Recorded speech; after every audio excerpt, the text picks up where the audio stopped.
저는 이정숙입니다. 올해 67입니다. 아들이 가정을 꾸리고 난 뒤 아이들 학교 문제로 편의상 저와 따로 살게 되었습니다. 처음엔 좀 익숙지 않았지만 나중엔 이해했습니다. 사실 조용한 것도 나쁘지 않으니까요. 며칠 전 며느리 최서연이 갑자기 전화해 오더니 손녀 하은이가 시험을 마친 기념으로 온 가족이 일본 여행을 계획 중이라고 했습니다.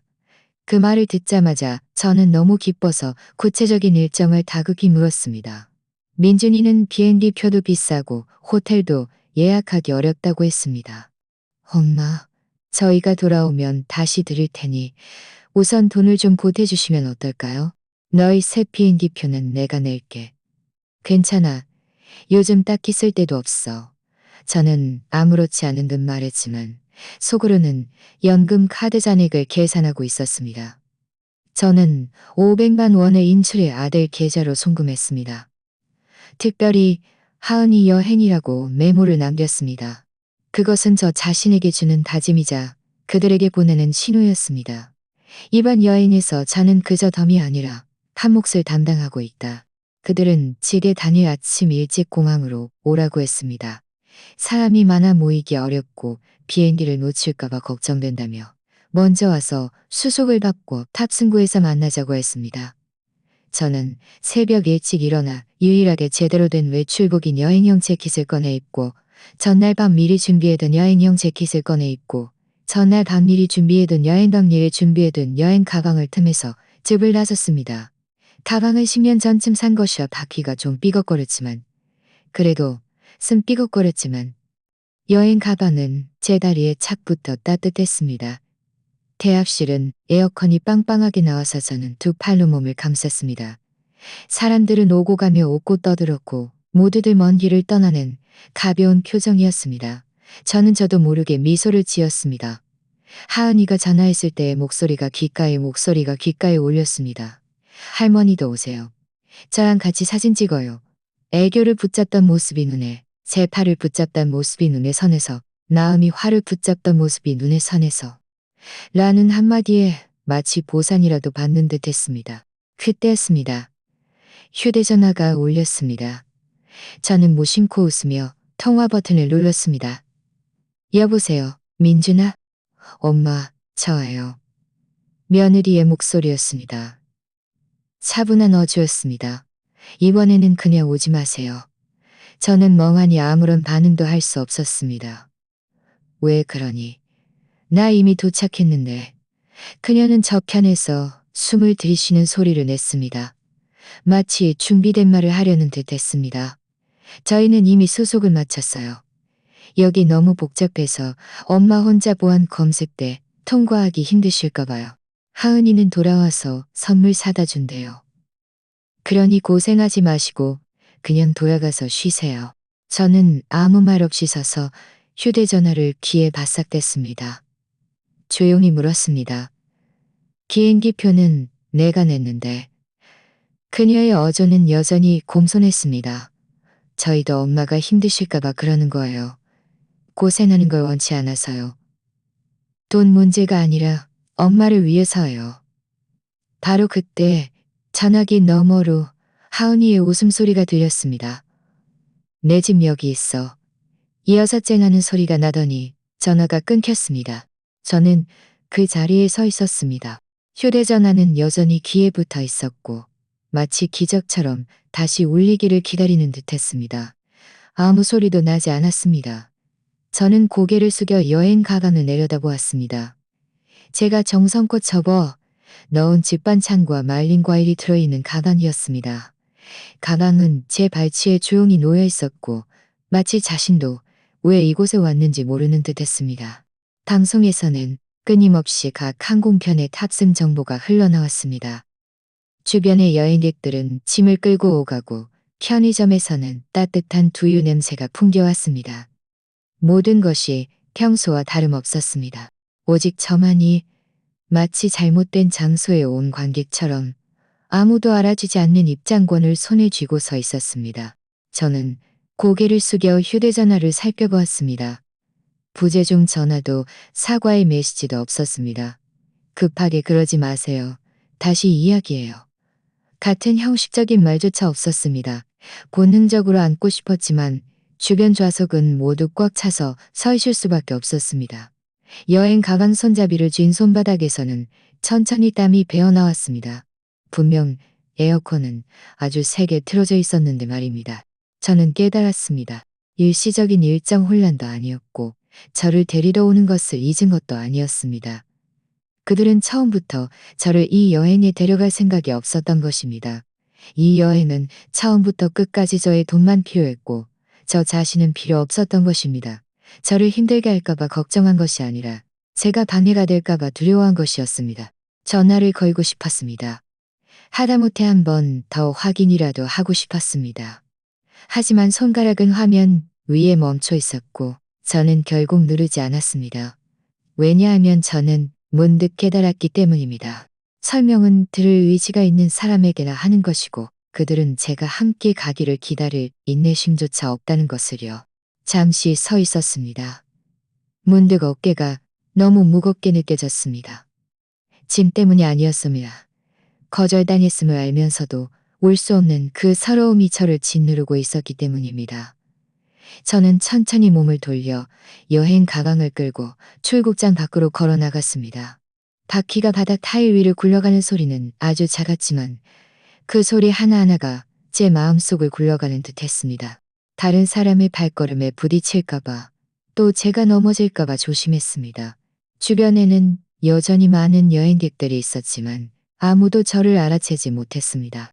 터미널을 나와 기둥 아래 서서 하늘이 조금씩 밝아오는 것을 바라보았습니다.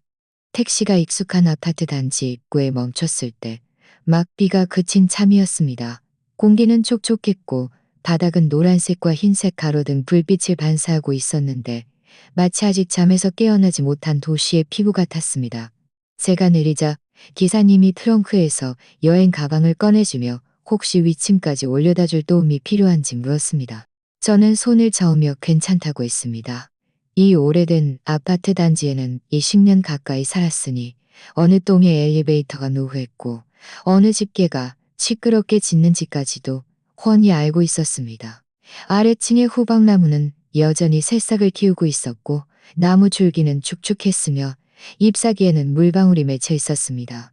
아파트 단지 밖은 그저 평범한 도심의 번화가였지만 이 건물만은 마치 시간이 멈춘 곳 같았습니다. 저는 여행 가방을 끌고 복도로 들어섰습니다. 바퀴가 고인 물을 밟고 둔탁한 소리를 냈습니다. 저는 한 걸음 한 걸음 조심스럽게 걸었습니다. 속으로는 이따 마른 옷으로 갈아입고 하은이에게 음성 메시지를 보내야겠다고 생각했습니다. 지난번에 춤출 때 신었던 신발을 깨끗이 빨아두었다고 말입니다. 복도로 들어서서 문 앞에 섰습니다. 가방에서 열쇠를 꺼냈습니다. 열쇠고리에는 작은 천 인형이 매달려 있었는데 하은이가 3살 때 꽂아준 것이었습니다. 그래야 할머니가 열쇠를 잃어버리지 않는다고 했습니다. 저는 그 인형을 내려다보며 손을 떨었습니다. 열쇠가 자물쇠 구멍에 꽂혔습니다. 평소처럼 돌렸지만 움직이지 않았습니다. 저는 미간을 찌푸리며 열쇠를 뽑아 다시 한번 힘껏 돌렸습니다. 여전히 움직이지 않았습니다. 아마 자물쇠가 녹슨 걸 거야. 저는 그렇게 생각하며 다른 보조 열쇠를 꺼내 꽂았습니다. 뭔가 이상했습니다. 열쇠가 너무 깊이 들어가지도 않았고 돌릴 수도 없었습니다. 저는 몸을 웅크리고 얼굴을 문 자물쇠 구멍에 가까이 댔습니다. 눈앞에 이 자물쇠는 왠지 낯설었습니다. 은혜색 테두리가 깔끔하고 반짝거렸습니다. 시간의 흔적은 없었습니다. 자물쇠 구멍의 모양도 제 기억 속의 오래된 자물쇠와는 달랐습니다. 그 자물쇠는 아들이 10년 가까이 전에 달아준 것이었습니다. 그때 아들이 말했었죠. 엄마, 이게 제일 간단해서 여식이 편하실 거예요. 제가 노안이라 방향을 맞추지 못할까봐 걱정했던 것입니다. 저는 자물쇠 표면을 만졌습니다. 차갑고 매끄러웠습니다. 제 손가락이 떨렸습니다. 이건 옛날 자물쇠가 아니야. 이건 새 자물쇠야. 저는 순간적으로 허리를 곧게 폈습니다. 등 뒤 옷은 땀으로 축축했습니다. 저는 문을 잘못 들어선 것이 아니었습니다. 붉은색 철문 왼쪽에는 검은색 긁힌 자국이 있었는데 반쯤 냉장고로 옮길 때 생긴 것이었습니다. 문틀에 붙은 스티커는 하은이가 붙인 것이었고 거기에는 평안 건강이라고 쓰여 있었습니다. 오른쪽 아래의 대련은 제가 설날 전에 붙인 것이었습니다. 문은 변하지 않았지만 열쇠가 변했습니다. 자물쇠를 바꾼 사람은 다름 아닌 저는 손에 열쇠 꾸러미를 꽉 쥐었습니다. 손톱이 손바닥을 파고들었습니다. 창문이 삐걱거리는 소리가 났습니다. 저는 무심코 뒤를 돌아보았습니다. 위층 3층 창문으로 고개를 내민 사람이 있었습니다. 옆집 강미숙 아주머니였습니다. 아주머니는 실내복 차림에 손에는 수건을 들고 있었고 머리는 막 감은 듯 했습니다. 저를 보더니 웃었습니다. 이정숙 씨, 아직 안 들어가셨어요? 저는 고개를 들어 억지로 웃으며 말했습니다. 네, 아직요. 어머나, 모르셨어요? 오늘 아침에 며느리분이 와서 자물쇠를 바꿨어요. 젊은 남자랑 같이 왔던데 집 문이 낡아서 안전하지 않다고 새 걸로 바꿔야 한다고 하더군요. 저는 그때 이정숙 씨 가족끼리 상의해서 바꾼 줄 알았죠. 저는 입술을 앙다물고 웃었지만 아무 말도 하지 않았습니다. 저는 이정숙 씨 댁 가족이 다 같이 해외여행 간 줄 알았는데 아침에 나갈 때 보니까 옷차림이 아주 단정해 보이던데요. 저는 고개를 끄덕였지만 아무 말도 할 수 없었습니다. 강미숙 아주머니도 분위기가 이상하다는 것을 감지했는지 창문을 닫고 더 이상 말하지 않았습니다. 저는 문 앞에 서 있었습니다. 휴대전화는 여전히 가방 속에 묵직하게 놓여 있었습니다. 저는 손을 뻗어 휴대전화를 꺼내 주소록에서 아들의 이름을 찾았습니다. 박민준. 터와 버튼을 눌렀습니다. 전화가 한 번 울리더니 끊겼습니다. 저는 멍하니 있다가 다시 걸었습니다. 이번에는 상대방이 통화 중입니다. 잠시 후 다시 걸어주십시오. 라는 안내 메시지가 나왔습니다. 통화 중이라니. 저는 혼잣말처럼 중얼거렸습니다. 저는 그 화면을 오랫동안 응시했습니다. 마치 오지 않을 설명을 기다리는 듯했습니다. 하지만 저는 알았습니다. 그들은 지금쯤 이미 비행기 안에 있거나 아니면 탑승구 밖에서 웃으며 일정을 이야기하고 있을 것입니다. 그리고 저는 혼자 문 앞에 서서 마치 버려진 관객처럼 서 있었습니다. 저는 세 번째로 걸지 않았습니다. 문을 두드리지도 않았습니다. 그저 고개를 숙여 여행 가방을 내려다보았습니다. 그 가방은 아침보다 2배는 무거워진 것 같았습니다. 저는 그 안에 든 물건은 변하지 않았다는 것을 알았습니다. 변한 것은 저 자신입니다. 예전에는 집으로 돌아가는 길이었지만 지금은 갈 곳이 없는 길이었습니다. 저는 몸을 돌려 복도를 나섰습니다. 빗물은 아직 마르지 않았고 신발 밑창이 타일 바닥을 밟고 둔탁한 소리를 냈습니다. 한 걸음 한 걸음이 마치 마음속에 어떤 소리를 부수는 것 같았습니다. 저는 골목 입구로 걸어갔습니다. 택시들이 줄지어 서 있었고 기사들은 차 안에서 졸고 있었습니다. 제가 가까이 가자 한 기사님이 내려서 어디로 가냐고 물었습니다. 저는 그를 보며 말했습니다. 열쇠공 좀 찾아주시고 여관도 하나 찾아주세요. 하룻밤 주무실 건가요? 그가 물었고 저는 고개를 끄덕였습니다. 네, 하룻밤 묵을 거예요. 기사님이 제 짐을 차에 실어주었고 저는 뒷좌석에 앉아 안전벨트를 맸습니다. 차가 출발했습니다. 저는 말을 많이 하지 않았고 기사님도 많이 묻지 않았습니다. 그들은 모두 제가 밤샘 근무를 한 가족이거나 출장 온 손님이거나 비행기를 갈아타는 여행객이라고 생각했을 것입니다. 아무도 제가 방금 가족에게서 집 문이 잠겼다는 것을 알지 못했습니다.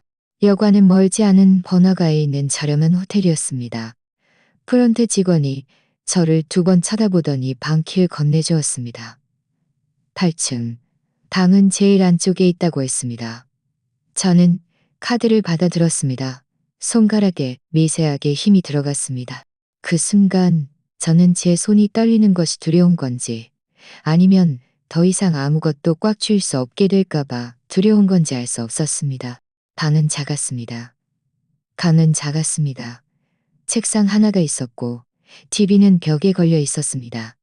저는 여행 가방을 구석에 놓고 외투를 벗어 의자 등받이에 걸었습니다. 침대에 누워 천장을 응시했습니다. 천장에는 아주 가는 실금 하나가 있었는데 마치 회색 실처럼 머리 위에서 벽 모퉁이까지 이어져 있었습니다. 저는 그 금을 오랫동안 바라보았습니다. TV에서 소리가 흘러나왔습니다. 예능 프로그램이었는데 진행자가 아주 크게 웃고 있었습니다. 저는 TV를 켜지 않았지만 옆방에서 소리가 새어 들어왔습니다. 누군가 수도꼭지를 들고 누군가 신발을 벗고 꼭도를 걸어가는 소리가 들렸습니다. 저는 혼자 조용히 누워 있었습니다. 심장 소리는 거의 들리지 않을 정도로 작았습니다. 저는 나지막이 중얼거렸습니다. 정말 지긋지긋하다. 방에는 창문이 없었고 공기 중에는 창문이 없었고 저는 호텔 침대에 누워 있었고 천장의 금은 여전히 그곳에 있었습니다. 어젯밤에는 잠을 제대로 자지 못했습니다. 꿈속에서는 자물쇠가 잠기는 소리와 며느리 엄마, 그냥 오지 마세요. 라는 말이 귓가에 끊임없이 맴돌았습니다. 저는 일어나 외투를 걸쳤습니다. 바닥은 너무 차가웠습니다. 슬리퍼를 신고 살금살금 침대 옆 탁자로 가서 휴대전화를 들었습니다. 화면은 검게 꺼져 있었고 마치 아무 생각도 없는 듯 고요했습니다. 전화도 메시지도 없었습니다. 심지어 은행, 2차 알림조차 없었습니다. 그들은 제가 집에 돌아오지 않았다는 것을 눈치채지 못했거나 아니면 제가 돌아오지 않았다는 것을 눈치채지 못했거나 저는 깊이 숨을 들이쉬고 주소록을 뒤져 은행 고객센터 전화번호를 찾아 통화 버튼을 눌렀습니다. 안녕하세요. 저희 은행을 찾아주셔서 감사합니다. 표준적인 녹음 음성이었습니다. 저는 인내심을 갖고 한 단계 눌러 상담원 연결까지 갔습니다. 연결되는 순간 제 목소리가 생각보다 또렷하게 들렸습니다. 안녕하세요. 이정숙입니다. 제 아들과 며느리의 보조카드 사용코드, 제 아들과 며느리의 보조카드 사용 거지카드. 저쪽의 상담원은 공손하고 친절했습니다. 안녕하세요. 일시적으로 정지하실 건가요? 아니면 영구적으로 정지하실 건가요? 저는 1초 동안 침묵했습니다. 머릿속에는 공항에 서 있던 제 모습, 문이 열리지 않던 그 순간이 떠올랐습니다. 영구적으로요. 제가 말했습니다. 그들은 더 이상 제 돈을 쓸 필요가 없습니다. 상담원은 잠시 멈칫하더니 제 신분 정보를 확인했습니다. 네, 확인되었습니다. 저는 신분증 번호와 계좌 비밀번호를 틀림없이 모두 말하고 나자 저는 문득 약간 가벼워지는 느낌이 들었습니다. 마치 너무 오래 끓었던 병에서 드디어 수술을 받은 것 같았습니다. 전화를 끊고 여행 가방을 열었습니다. 그 안에 있는 비닐로 밀봉된 통장과 종이 묶음을 꺼냈습니다. 그것은 제가 은퇴하던 해 직접 만든 가계부였습니다. 늘 몸에 지니고 다녔습니다. 첫 페이지에는 제가 직접 쓴 이영희, 액션 수입 및 지출이 있었습니다. 연금 568만 원, 부업 수입 32만 원, 월 생활비 예산 18억만 원, 월 생활비 예산 18억만 원, 아들 생활비 예산 18억만 원, 일상의료비 예비 5억만 원, 일상의료비 예비 5억만 원. 저는 현재 잔액과 최근 몇 달간의 소비 기록을 한 줄 정성껏 뺏겨 썼습니다. 매월 아들 송금 3억만 원이라는 항목에 이르러 저는 펜을 멈추고 그 글자를 오랫동안 응시했습니다. 그리고 펜을 들어 그 줄 위에 가늘게 선을 그었습니다. 화가 난 것도 아니었고 복수하려는 것도 아니었습니다. 그저 문득 깨달은 것입니다. 더 이상 이렇게 살아서는 안 된다는 것을요. 어릴 때부터 저는 복을 누리지 않으면 바보요. 돈을 쓰지 않고 누구에게 남겨주랴? 라고 믿었습니다. 하지만 현실은 제 돈은 다 써버렸는데 돌아온 것은 감사하다는 말 한마디가 아니라 닫힌 문이었다는 것입니다. 코로나 때 그들의 사업이 어려워지자 저는 묻지도 않고 바로 8천만 원을 보내주었습니다. 급한 불을 끄는 데 쓰라고 말입니다. 그때 그들은 정말 힘들었고 저도 진심으로 돕고 싶었습니다. 저는 돌려받을 생각은 추호도 없었습니다. 그저 그들이 가장 힘든 시기를 누가 버텨주었는지 기억해 주기를 바랐을 뿐입니다. 하지만 나중에 형편이 나아지자 그들을 다시 꺼내지 않았고 저도 말하지 않았고, 하지만 지금 돌이켜보면 그 8천만 원이 어쩌면 오늘 그들이 저를 문 밖에 세워둘 배짱을 갖게 한 이유였을지도 모릅니다. 가난해서 저에게 잘해준 것도 아니었고, 부자라서 마음이 변한 것도 아니었습니다. 그들은 저를 진정으로 함께 삶을 꾸려갈 사람으로 여긴 적이 없었습니다. 저는 그저 이용할 수 있는 사람이었을 뿐입니다. 잠시 앉아있다가 목이 말라 차를 마시러 일어났습니다. 물이 끓는 순간 제 마음은 문득 고요해졌습니다. 차슈플 찻잔에 넣고 끓는 물을 붓자마자 차 향기가 즉시 흘러나왔습니다. 늘 마시던 우롱차였습니다. 며칠 전에는 일부러 새 차를 사기도 했습니다. 여행에서 돌아오면 하은이에게 차를 우려주고 이야기를 들려주려고 생각했었죠. 저는 찻잔을 들어 조용히 한 모금 마셨습니다. 약간 썼지만 지난 세월 제가 삼켜왔던 그 어떤 쓴맛보다도 맑았습니다. 그 쓴맛은 고통스러운 것이 아니라 정신을 맑게 하는 것이었습니다. 저는 문득 오늘의 제가 그 어느 때보다 단호하다는 것을 느꼈습니다. 예전에는 늘 그들이 고생할까봐, 돈이 없을까봐, 손녀가 양말 한 켤레라도 부족할까봐, 제가 대출금을 늦게 보내줄까봐 걱정했습니다. 하지만 제가 두려운 것은 제가 버티지 못할까봐, 언젠가 병원에서 깨어났을 때 휴대전화에 찾아올 가족, 한 명조차 없을까봐 하는 것입니다. 저는 그들을 위해 온전한 가정을 지켜왔습니다. 하지만 이 온전함은 저 혼자 떠받치고 있었던 것입니다.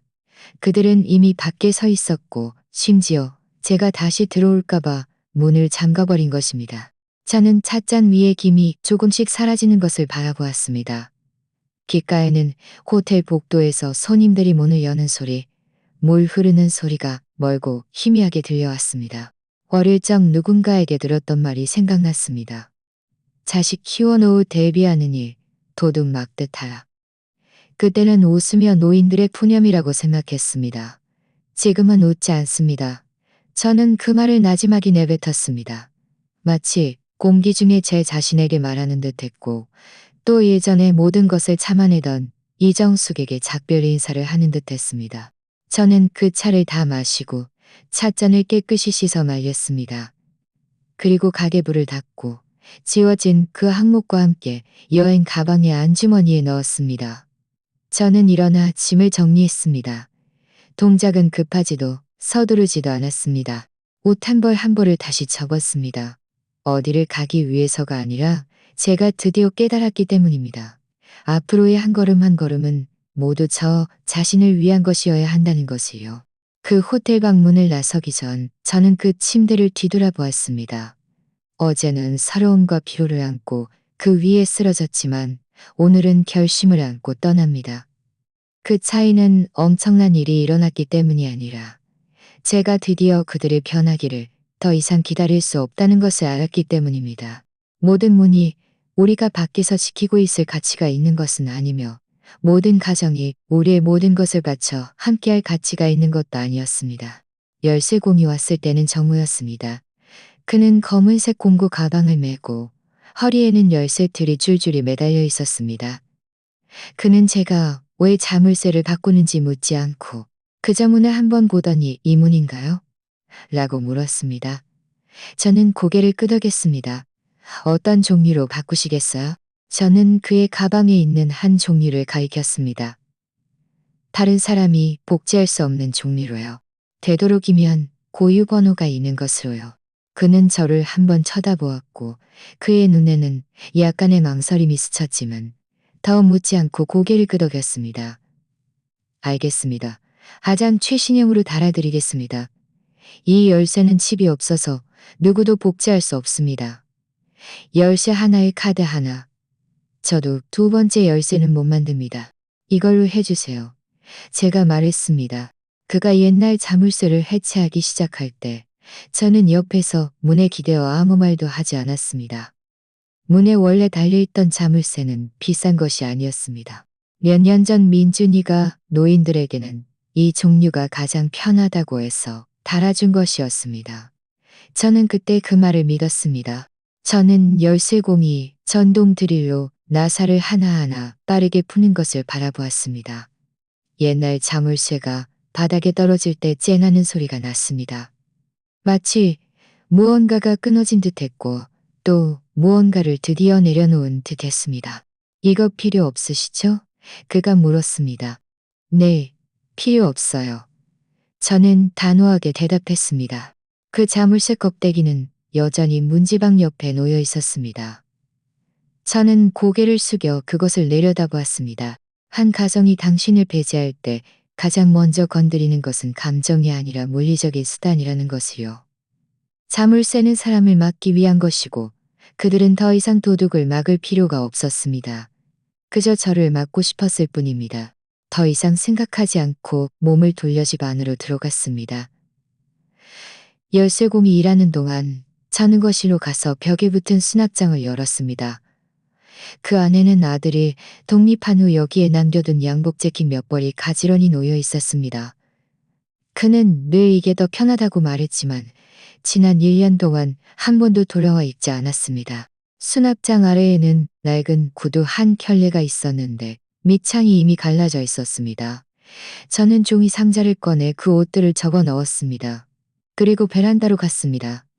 베란다 한 구석에는 접이식 요가 매트가 놓여 있었습니다. 며느리가 살 때 쓰던 것이었습니다. 그녀는 아침 6시만 하는 습관이 있었는데 매트 소리도 제법 컸습니다. 몇 번은 잠에서 덜 깼다가 매트 마찰 소리에 잠이 깨기도 했습니다. 일어나서 무슨 말이라도 할까 했지만 그녀가 운동복을 입고 스트레칭하는 모습을 보면 마치 투명한 벽이 저를 그들의 삶 바깥에 가둬놓는 것 같았습니다. 저는 몸을 숙여 요가 매트를 말아 막끈으로 묶었습니다.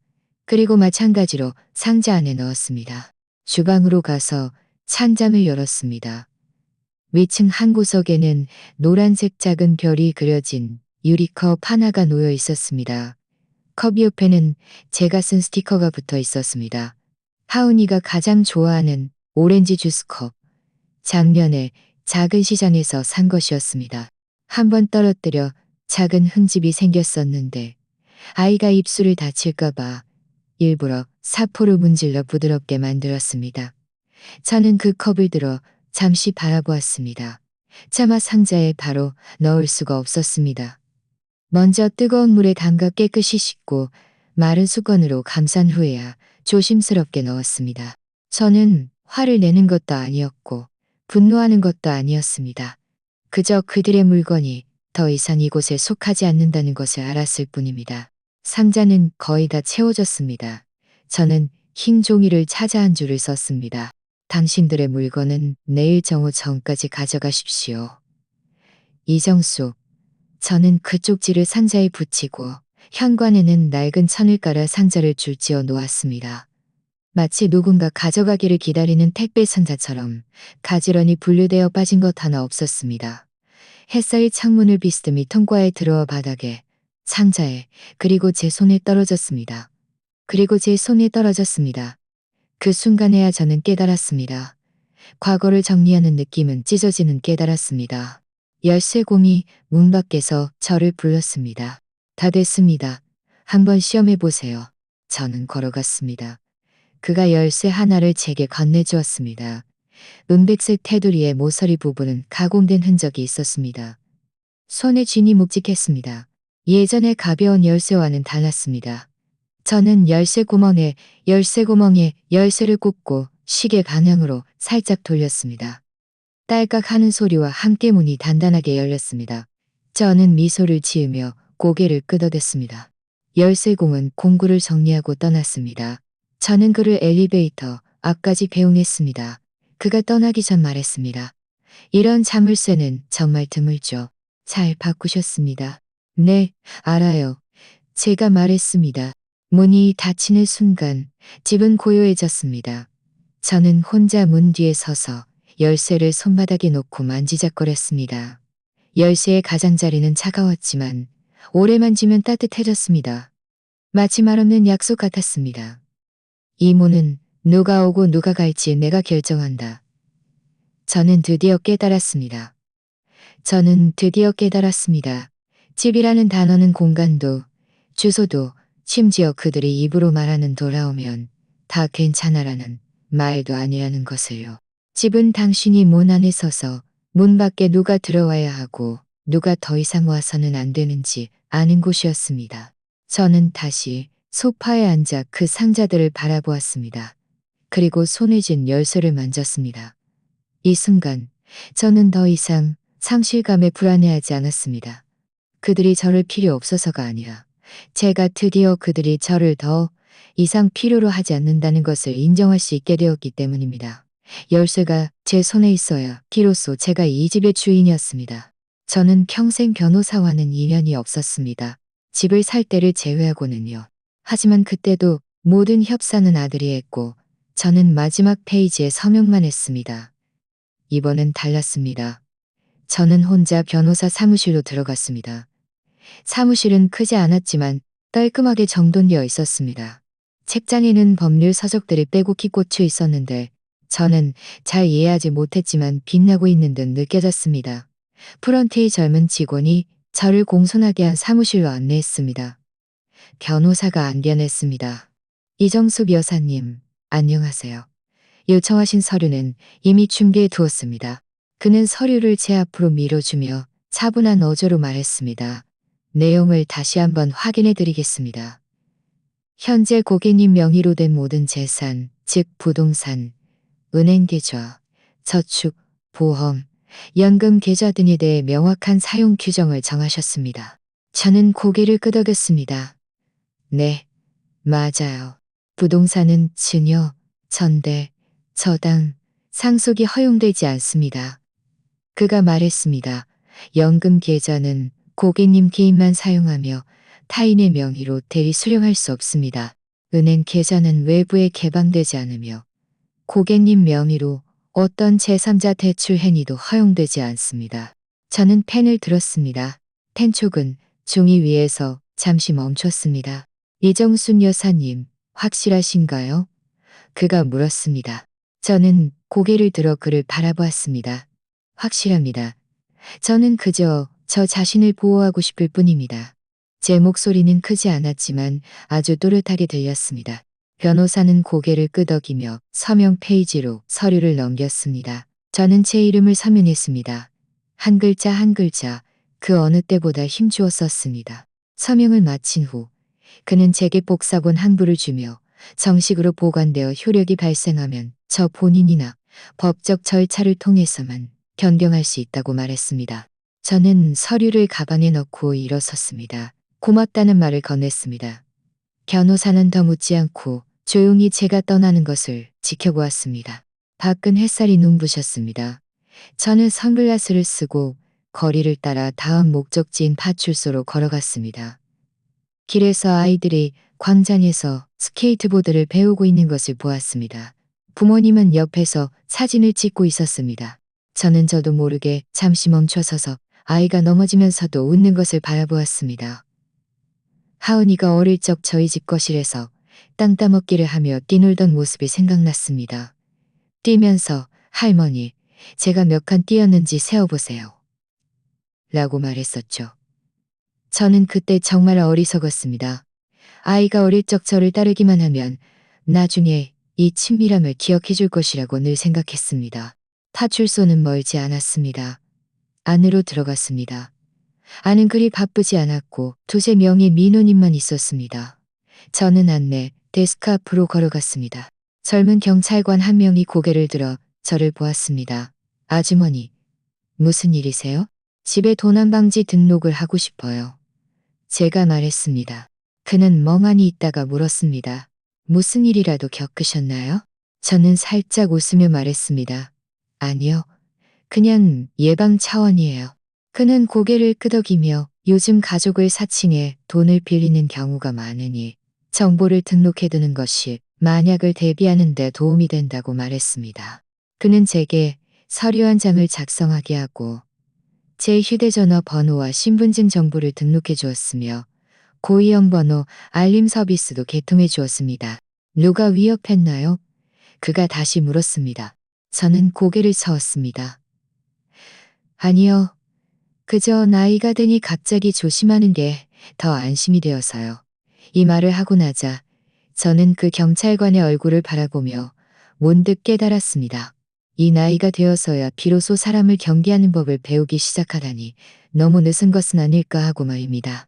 집으로 돌아오니 이미 날이 어두워졌습니다. 저는 불을 켜지 않고 서랍 앞으로 가서 작은 스탠드 램프를 켰습니다. 불빛이 가계부와 쪽지 위에 떨어졌습니다. 저는 가장 아래층 서랍을 열었습니다. 그 안에는 지난 3년간의 이체 내역 캡처, 사진과 매달 카드 사용 기록이 가지런히 놓여 있었습니다. 저는 한 장 한 장 꺼냈습니다. 분유를 산 것, 온라인 쇼핑몰에서 산 것, 주유비, 영화표, 모두 제 명의로 자동 결제된 것들이었습니다. 저는 파쇄기를 찾아 이 종이들을 한 장씩 넣었습니다. 드르륵, 드르륵 하는 소리와 함께 종이 조각들이 파쇄함에 떨어졌습니다. 한 장 한 장 파쇄할 때마다 마치 실 한 가닥이 끊어지는 것 같았습니다. 가장 밑에 깔려있던 것은 예전에 제가 썼던 작은 메모지들이었습니다. 스티커 위에는 손녀의 취향을 기록해 두었습니다. 하은이는 생강을 싫어함. 하은이가 가장 좋아하는 오렌지 주스 컵. 하은이는 시험 전에 늘 긴장해서 밤에 따뜻한 우유를 마셔야 함. 하은이 알레르기 약은 오른쪽 서랍에 넣어둘 것. 저는 이 손글씨 메모지들을 오랫동안 바라보았습니다. 쓸 때는 그저 잊지 않으려고, 실수하지 않으려고만 생각했습니다. 하지만 지금 생각해보니 저 혼자 기억했던 일들은 아무도 신경 쓰지 않았던 것 같았습니다. 저는 한 장 한 장 떼어내 파쇄기에 넣었습니다. 마치 아무런 반응도 얻지 못한 정성을 끝내는 것처럼 말입니다. 램프 불빛 아래 집은 문득 훨씬 더 텅 비어 보였습니다. 저는 일어나 문으로 걸어가서 미리 준비해둔 종이 한 장을 들어 올렸습니다. 거기에 가족 방문 잠시 중단이라고 썼습니다. 저는 그것을 문 안쪽에 눈에 띄지 않게 붙였습니다. 하지만 문이 열리면 바로 보일 수 있는 곳이었습니다. 붙이고 나서 저는 커튼을 쳐서 바깥 가로등 불빛을 가렸습니다. 집 전체가 순식간에 고요해졌습니다. 저는 TV도 켜지 않았고 휴대전화도 보지 않았습니다. 소파에 앉아 따뜻한 물 한 잔을 따랐습니다. 물은 뜨겁지 않았지만 손을 따뜻하게 해주었습니다. 저는 컵을 쥐고 조용히 앉아 있었습니다. 오늘은 슬프지 않았습니다. 저는 오늘부터 그들의 후원자가 아닐 것이라는 것입니다. 더 이상 가장 먼저 돈을 보내주지도 않을 것이고 자동 결제를 해주지도 않을 것이며 그들이 난 처해야 할까봐 모든 의문을 억누르지도 않을 것입니다. 이 집은 제가 떠난 것이 아니라 그들이 먼저 제게 알려준 것입니다. 어떤 선은 일단 끊어지면 다시는 이어질 수 없다는 것을요. 저는 커튼 뒤에 빛을 바라보며 문득 이런 생각이 들었습니다. 늙는다는 것이 가장 힘든 것은 자신이 늙어가는 것을 받아들이는 것이 아니라 한때 의지했던 사람들이 등을 돌리기 시작하는 것을 받아들이는 것이다. 그날 오전 저는 부엌 식탁에 앉아 은행에서 보내온 통장 사본을 뒤적이고 있었습니다. 휴대전화가 갑자기 울렸습니다. 한 번 울리고 멈췄습니다. 처음에는 민준이, 이어서 서연이, 그리고 하은이었습니다. 연달아 울리는 것이 마치 가족단체 통화 모드를 누른 것 같았습니다. 저는 움직이지 않고 휴대전화를 화면이 아래로 향하게 식탁 위에 놓았습니다. 저는 전화를 받지 않았습니다. 계속해서 울리고 울렸습니다. 30분 동안 울리다가 끊어지면 다시 울렸습니다. 마치 누군가가 리듬에 맞춰 이어받는 것 같았습니다. 저는 그들이 드디어 알아챘다는 것을 알았습니다. 아마 보조카드가 결제되지 않는다는 것을 발견했거나 서연이가 집 문을 열고 가지런히 놓인 몇 상자의 짐과 붙어 있는 쪽지를 보았을 수도 있습니다. 어제 그들이 불렀다는 메시지를 보았거나 어제 그들이 불렀더니 놓였거나 그들이 불렀던 열쇠공이 돌아가서 자물쇠가 바뀌었다고 말했거나 지금에서야 당황하는 것은 너무 늦은 것이 아닌가 하는 것을요. 저는 그다지 화가 나지 않았습니다. 다만 지난 몇 년간 너무나 잘 알았습니다. 전화를 받아도 소용없다는 것을요. 그들은 제 말을 들으려고 전화한 것이 아니라 제가 너무 많이 생각하지 말라고 설득하려고 전화한 것이었습니다. 왜 갑자기 이렇게 되었냐고 저에게 말하려고 전화한 것이었고 제가 계속 돈을 내고 그들이 계속 모든 것을 계획하던 예전으로 돌아가자고 울면서 애원하기 위해 전으로 돌아가자고. 저는 부엌에 앉아 있었습니다. 커튼 때문에 방은 막지 않았고 비스듬한 빗줄기만이 조금 들어왔습니다. 저는 물컵을 들어 물을 한 모금 마셨습니다. 물은 따뜻했지만 목구멍은 말라 있었습니다. 그 컵은 제가 얼마 전 새로 바꾼 보온 유리컵이었습니다. 꽃차를 우려 마시려고요. 전화가 또 울렸습니다. 저는 여전히 받지 않았습니다. 밤늦게 전화는 드디어 조용해졌습니다. 저는 오늘 하루가 그렇게 지나갈 줄 알았습니다. 저녁 7시쯤 문벨이 울릴 때까지는요. 저는 움직이지 않고 먼저 문 가까이 다가가 귀를 기울였습니다. 문벨이 다시 울렸습니다. 저는 문으로 가서 문을 열지 않고 문구멍으로 밖을 내다보았습니다. 트렌디한 재킷을 입은 젊은 남자가 문 밖에 서 있었습니다. 머리는 연갈색으로 염색했고 입에는 이쑤시개를 물고 있었습니다. 고개를 숙여 메시지를 보내면서 문 쪽을 흘끗거렸습니다. 그가 제가 문 뒤에 있다는 것을 알아챈 듯 고개를 들고 살짝 웃었습니다. 아주머니, 계세요? 저는 아무 말도 하지 않았습니다. 그는 헛기침을 하더니 마치 설득하듯 말했습니다. 저 서연이 친구예요. 서연이가 좀 이야기해 보라고 해서 왔어요. 너무 긴장하지 마세요. 나쁜 사람 아니에요. 서연이가 마음이 안 좋아서 아주머니한테 직접 연락하면 화나게 할까봐 걱정돼서요. 저는 여전히 문을 열지 않았습니다. 돈 문제잖아요? 다 이야기할 수 있는 거 아니겠어요? 우리 다 한 가족인데, 안 그래요? 그가 웃으며 말했습니다. 저는 문 손잡이를 쥐고 아무런 반응도 하지 않았습니다. 아주머니, 서연이가 그랬어요. 혹시 아주머니가 뭘 잘못 처리했다고 생각하시면 자기가 직접 와서 사과할 수도 있대요. 문 좀 열어주세요. 우리 이야기 좀 해요. 저는 고개를 저었습니다. 그가 제가 움직이지 않는 것을 보고 몇 마디 투덜거리더니 정말 답답하네 라고 말하며 문지방을 걷어차고 떠났습니다. 저는 안도의 한숨을 쉬지도 놀라지도 않았습니다. 그저 문 뒤에 움직이지 않고 서 있었습니다. 그가 멀리 떠나 발소리가 들리지 않을 때까지 말입니다. 그리고 나서야 저는 이마를 문에 대고 천천히 눈을 감았습니다. 방에는 불이 켜지지 않아 거실은 온통 어둠에 잠겨 있었습니다. 저는 다시 소파로 돌아와 앉았습니다. 몸이 푹 꺼졌습니다. 열쇠는 여전히 제 손에 있었습니다. 그 새롭고 차갑고 단단한 열쇠는 며칠 내내 제가 몸에 지니고 다니던 것이었습니다. 저는 열쇠의 모서리를 만지며 문득 한 줄기의 의욕을 느꼈습니다. 사람이 두려운 것이 아니다. 나는 사람을 두려운 것이 아니다. 내가 두려운 것은 이 모든 것이 너무 늦게 온 것은 아닌가 하는 것이다.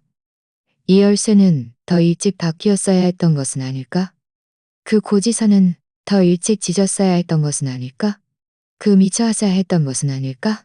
하지만 고지어 공항에서 서연이가 전화로 했던 말이 다시 머릿속에 떠올랐습니다. 돈은 두고 사람은 오지 마세요. 저는 순간적으로 정신이 번쩍 들었습니다. 그래, 내가 어떻게 늦을 수 있겠는가? 그들은 이미 결정을 내렸고 나는 이제야 깨달았을 뿐이다. 저는 열쇠를 꽉 쥐었습니다. 마치 그 상처 주는 말을 산산조각 내는 것처럼 힘껏 쥐었습니다. 방은 아주 고요했고 오직 제 심장 소리만이 들렸습니다. 창밖으로 차가 지나가는 소리가 났고 타이어가 고인물을 밟고 지나가는 소리가 났습니다. 저는 일어나지도 커튼을 치지도 않았습니다. 그날 밤 저는 불을 켜지 않았습니다. 다음 날 아침 일찍 저는 동네 파출소로 갔습니다. 파출소의 나이든 경찰관은 저를 알아보았습니다. 그는 예전에 저희 아파트에 방범 홍보를 왔던 적이 있었습니다. 제가 들어서자 인사를 건넸습니다. 이정숙 아주머니 안녕하세요. 오늘은 무슨 일로 오셨어요? 고소장을 접수하고 싶어요. 제가 말했습니다. 그는 멍하니 있다가 물었습니다. 무슨 일이라도 있으셨나요? 어젯밤에 낯선 남자가 저희 집 문을 두드렸어요. 며느리 친구라고 하더군요. 그 사람이 들어왔나요? 아니요. 문을 열어주지 않았어요. 그럼 그 사람이 위협하거나 부적절한 말을 했나요? 저는 고개를 저었습니다. 아니요. 그저 돈 문제는 이야기할 수 있다고만 했어요. 경찰관은 고개를 끄덕였습니다. 아주머니께서는 혹시 괴롭힘을 당할까봐 걱정하시는군요. 저는 그를 바라보며 차분한 어조로 말했습니다. 저는 그저 분명히 하고 싶을 뿐이에요. 제가 아무 말도 하지 않으면 그들은 계속 저를 만만하게 볼 거라고 생각할 테니까요. 그는 진지하게 사건을 접수하고 상대방의 인상착의와 나타날 시간을 물었습니다. 그리고 제게 CCTV 화면이 있는지 물었습니다. 저는 설치하지 않았지만 옆집에는 있을지도 모른다고 말했습니다. 저는 복수하려는 마음으로 온 것이 아니었습니다. 이런 일은 대부분 그저 겁만 주는 것이고 실제로 무슨 짓을 하지는 않는다는 것을 알았습니다. 하지만 저는 또한 오늘 분명히 해두지 않으면, 내일 분명히 해두지 않으면, 제가 두려운 것은 그들이 제가 아무 말도 하지 않는 것에 익숙해지는 것이었습니다. 파출소를 나설 때 햇살이 제 어깨에 떨어졌습니다. 따뜻하고 밝았습니다. 저는 잠시 생각하다가 문구점에 들러 새 볼펜 한 자루와 하드커버 노트를 샀습니다. 저는 스스로에게 말했습니다.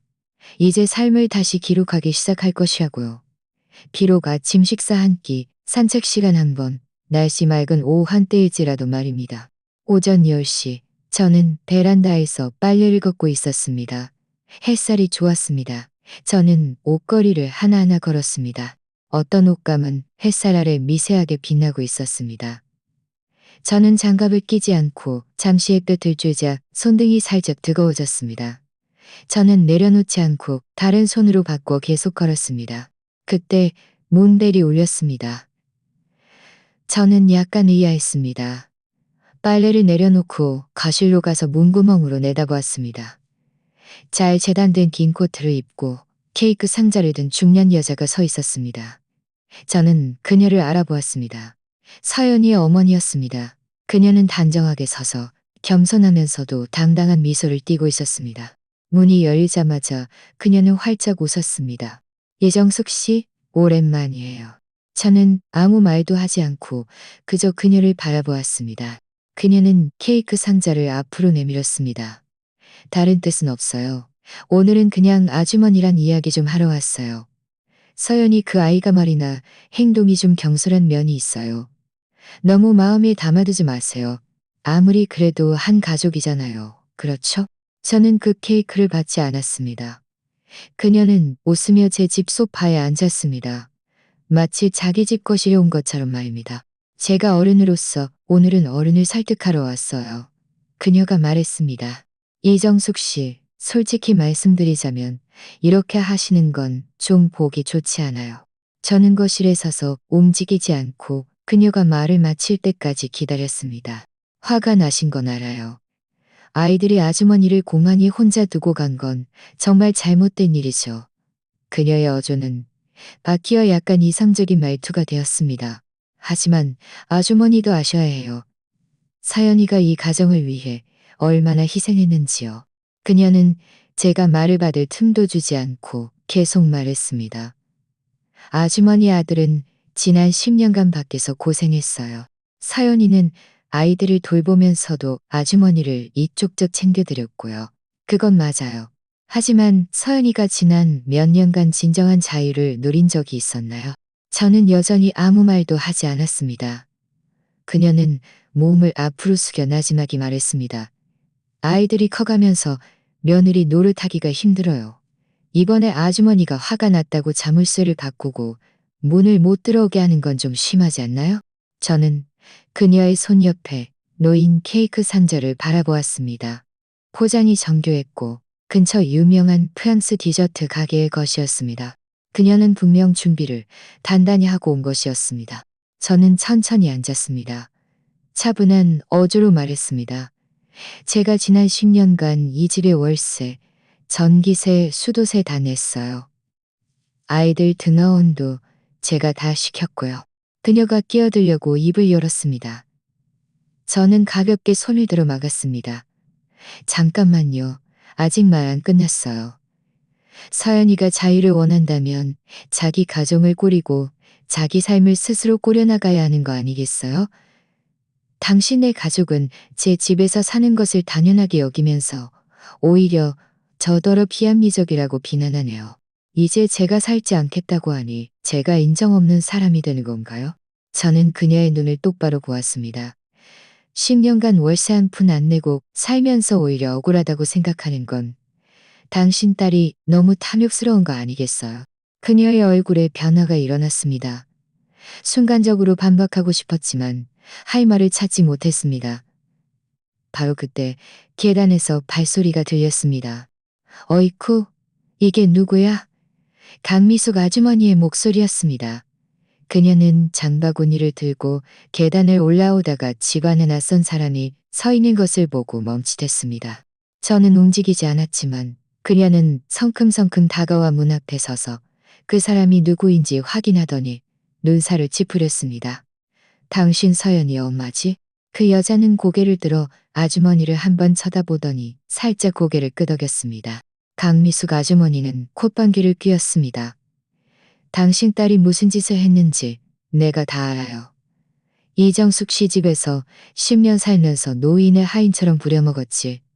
아침밥 따뜻한 물 한 잔도 빼먹지 않고 옷도 아주머니한테 빨게 하고 당신네들은 입으로는 한 가족이라고 하면서 이제 아주머니가 집에서 못 살게 하니까 와서 따지는 거야? 그녀의 목소리는 크지 않았지만 한마디 한마디가 상대방의 급소를 찔렀습니다. 그 여자의 얼굴은 점점 굳어졌습니다. 강미숙 아주머니는 아랑곳하지 않고 계속 말했습니다.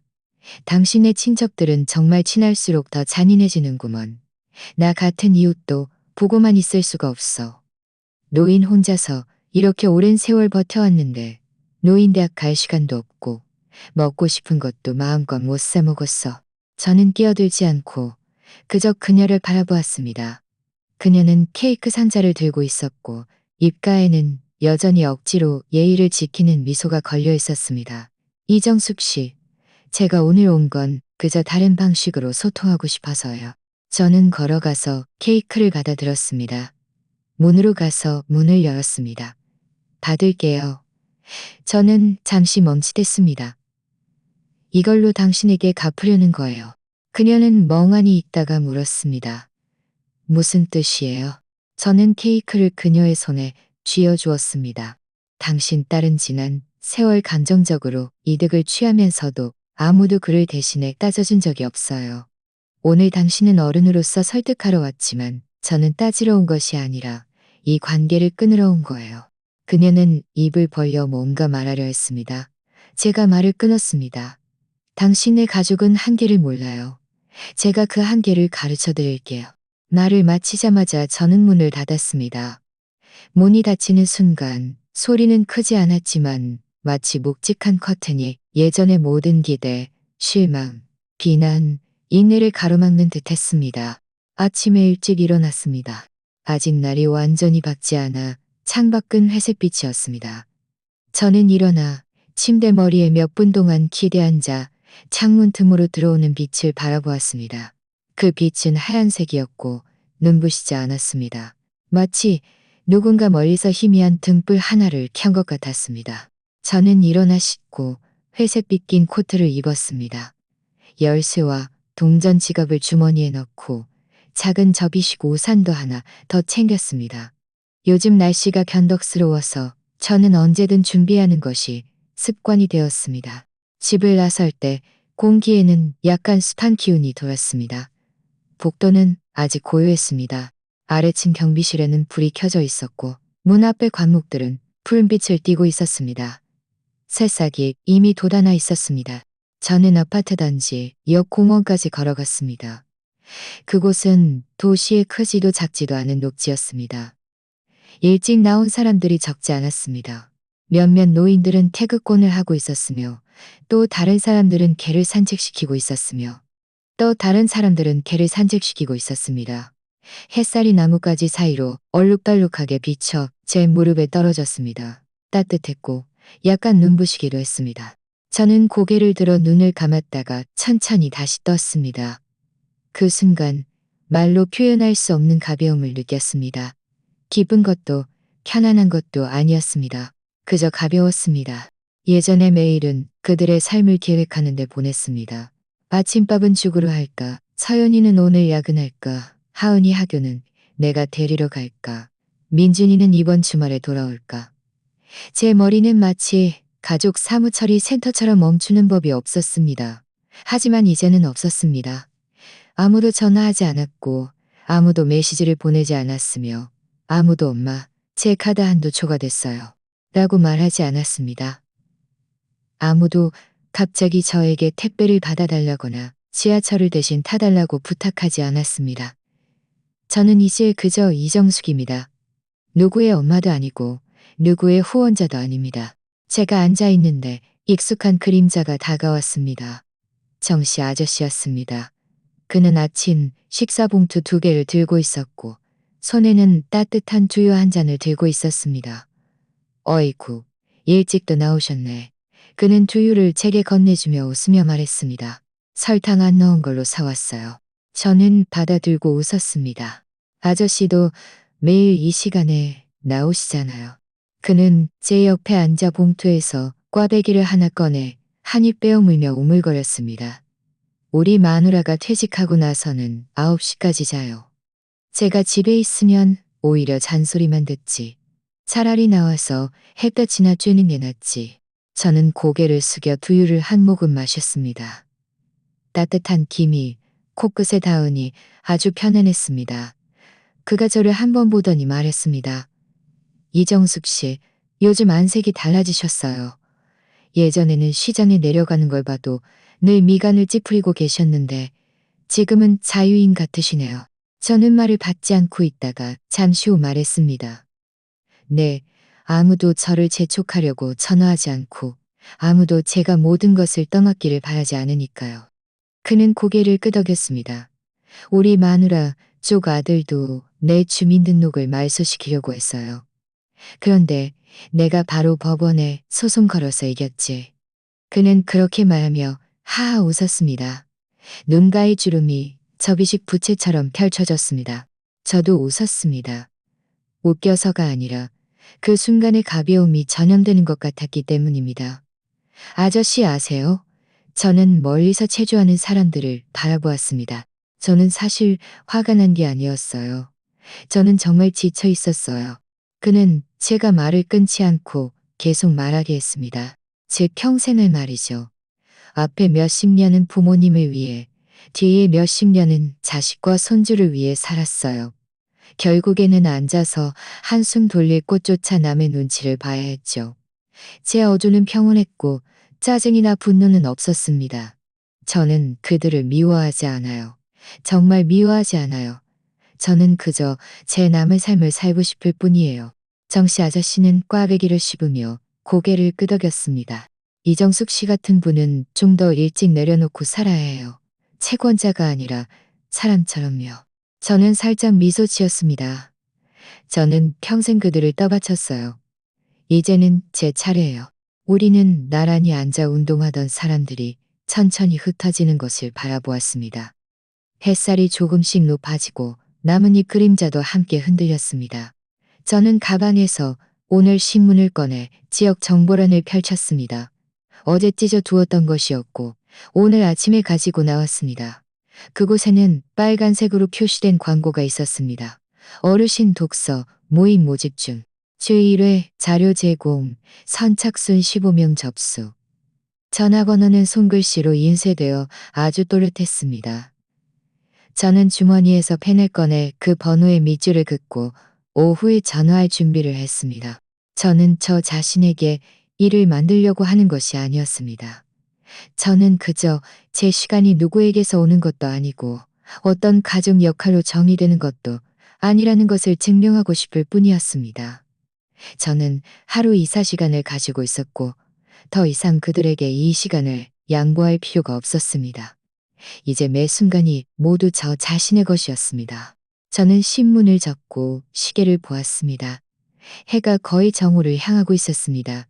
저는 정씨 아저씨에게 말했습니다. 저 먼저 들어갈게요. 오후에 나갈 곳이 있어서요. 어디 가세요? 그가 물었습니다. 저는 두유를 한 모금 마시고 일어섰습니다. 독서 모임에 등록하러요. 그는 눈썹을 치켜떴습니다. 좋은 일이네요. 돌아와서 무슨 책 읽었는지 저한테도 이야기해 주세요.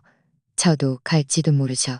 저는 고개를 끄덕이며 웃으며 손을 흔들고 집으로 돌아가는 길을 걸었습니다.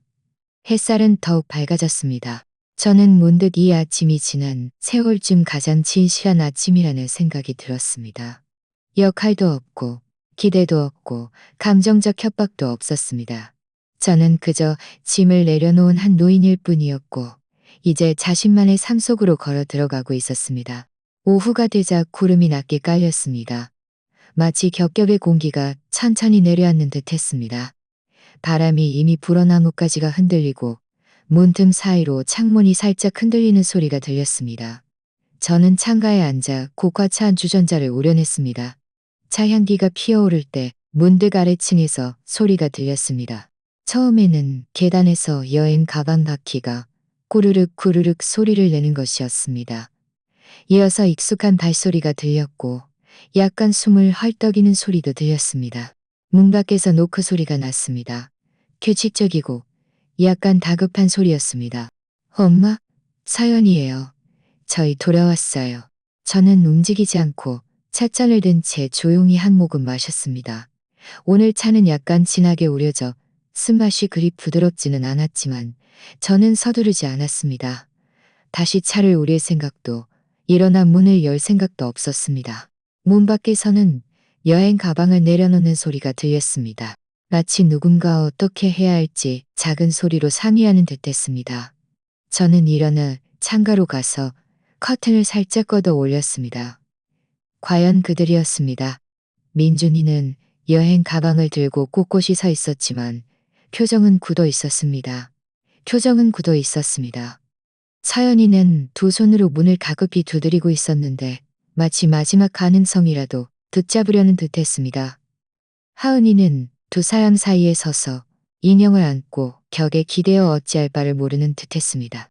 저는 돌아서서 식탁 위에 열쇠꾸러미를 내려다보았습니다. 그날 열쇠곰이 제 손에 건네준 새 자물쇠의 열쇠였습니다. 금속 가장자리가 스탠드 불빛 아래 반짝였습니다. 엄마, 문 밖에서 민준이의 목소리가 조금 높아졌습니다. 정말 이렇게 인연을 끊으실 거예요? 저는 다시 의자에 앉았습니다. 차는 이미 식었지만 다시 데울 생각은 없었습니다. 우리는 엄마 가족이잖아요. 민준이의 목소리가 떨렸습니다. 억눌린 분노 같은 것이 느껴졌습니다. 문은 여전히 닫혀 있었고 아무런 응답도 발소리도 없었습니다. 우리는 엄마 가족이잖아요. 라는 그 말은 문밖 바닥 타일 위에 떨어져 젖은 천처럼 둔탁하게 울렸습니다. 바람이 점점 거세졌습니다. 복도에 약간의 울림이 있었습니다. 누군가 물 웅덩이를 밟으며 움직이는 소리가 들렸습니다. 아마 하은이의 신발이 바닥에 쓸리는 소리였거나 아니면 서연이가 다시 앞으로 나선 것일 수도 있었습니다. 그리고 그녀가 말했습니다. 엄마, 저도 알아요. 이건 제가 잘못한 거예요. 제가 일부러 엄마 오지 말라고 한 맞아요. 하지만 엄마를 내쫓으려는 건 아니었어요. 저희에게도 약간의 공간이 필요했던 거예요. 그녀의 목소리가 갈라졌습니다.